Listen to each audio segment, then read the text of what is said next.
হয় আজি মানে আমাৰ ৰুদ্ৰসাগৰ পঞ্চায়তৰ এই নপুখুৰী আমাৰ ৰুদ্ৰসিংহ ৰিজৰ্টত আমাৰ হেপী ৰাইডাৰ্ছ গ্ৰুপ তেওঁলোকৰ আজি প্ৰথম প্ৰতিষ্ঠা দিৱস আৰু সেই প্ৰথম প্ৰতিষ্ঠা দিৱস তেওঁলোকে ইয়াতে উদযাপন কৰিবলৈ সিদ্ধান্ত ল'লে।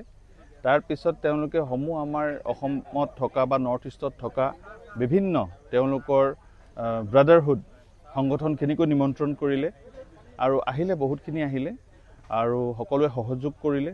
তাৰ পিছতে তেওঁলোকে আমাৰ হিয়াৰ আমঠু প্ৰাণৰ শিল্পী জুবিন গাৰ্গ ডাঙৰীয়াৰ যি সপোন নাহৰ মই কৰিব লাগে শিৱসাগৰখন তাৰ সেই সপোনৰ প্ৰতি লক্ষ্য ৰাখি তেওঁলোকে এই নপুখুৰীৰ পাৰত দক্ষিণ পাৰত তেওঁলোকে প্ৰায় 100-150 আজি পুলি ৰোপণ কৰাৰ এটা সিদ্ধান্ত গ্ৰহণ কৰি আজি অনুষ্ঠানভাগ সমাপন কৰিলে।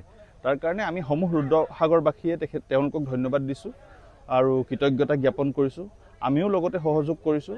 তাৰ আমাৰ হেপী ৰাইডাৰ্ছৰ সন্মানীয় সভাপতি অৰুজ দাস ডাঙৰীয়া আছে, আমাৰ এই বাইদেউসকল আছে, দীপাংকৰ দাস আছে, সকলোৱে আৰু লগতে সমূহ সংগঠন যিমান আছিলে তেওঁলোকৰ ব্ৰাদাৰহুড সকলোৱে সহযোগ কৰিছে।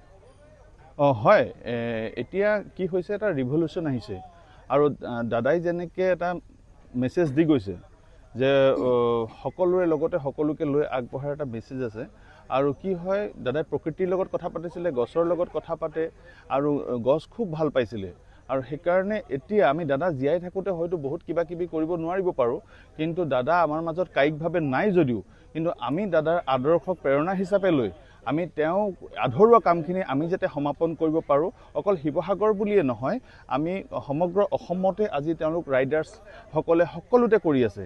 প্ৰায় 80 পৰা 90 এনেকুৱা গ্ৰুপ আছে ৰাইডাৰ্ছ গ্ৰুপ অসমত আৰু গোটেই নৰ্থ ইষ্ট মিলালে প্ৰায় 200 হ'ব, নহয় নে বাইদেউ? প্ৰায় 200 হ'ব আৰু সকলোৱে বিশেষকৈ অসমত ইয়াৰ প্ৰভাৱ সাংঘাতিক ধৰণে পৰিছে আৰু সকলোৱে মানে অন্তৰত লৈ এই কামখিনি কৰিছে। আৰু লগতে আজি মই ধন্যবাদ জনাইছোঁ আমাৰ APৰ আমাৰ সভাপতি মহোদয়ো আহি উপস্থিত হ'লহি। আমাৰ তেখেত আছে গুণৱতী বাইদেউ, তেওঁলোকেও সহযোগ কৰিছে। আমি সকলোৱে তেওঁলোকক আমি কৃতজ্ঞতা প্ৰকাশ কৰিছোঁ। এতিয়া সকলোৱে বিচাৰে, সকলোৱে দাদাৰ আধৰুৱা কামখিনি কৰিবৰ কাৰণে বিচাৰে, কাৰণ দাদাই আমাক ইমানখিনি বস্তু দি গ'ল।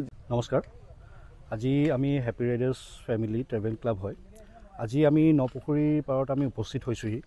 আজি বিশেষকৈ আমাৰ ফাউণ্ডেশ্যন ডে হিচাপে আমি উপস্থিত হ'লোঁ আৰু তাৰ লগতে আজি আমি আমাৰ মৰমৰ জুবিনদাৰ স্মৃতিত কিছুমান কাৰ্যসূচী আমি ইয়াত আগবঢ়াইছিলোঁ।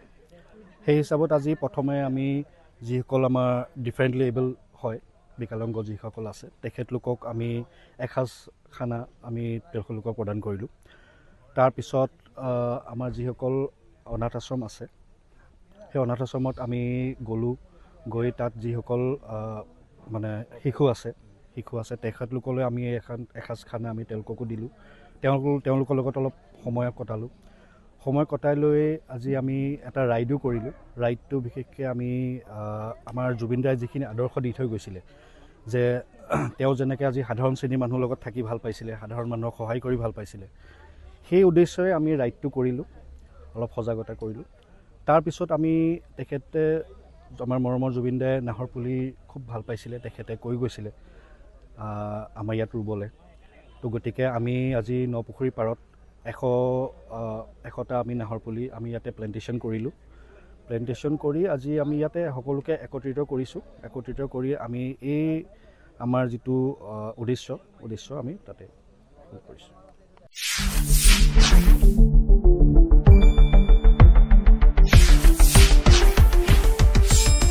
শুদ্ধ আৰু বিস্তৃত বাতৰিৰ বাবে চাই থাকক নিউজ ডেস্ক ৰিপোৰ্ট।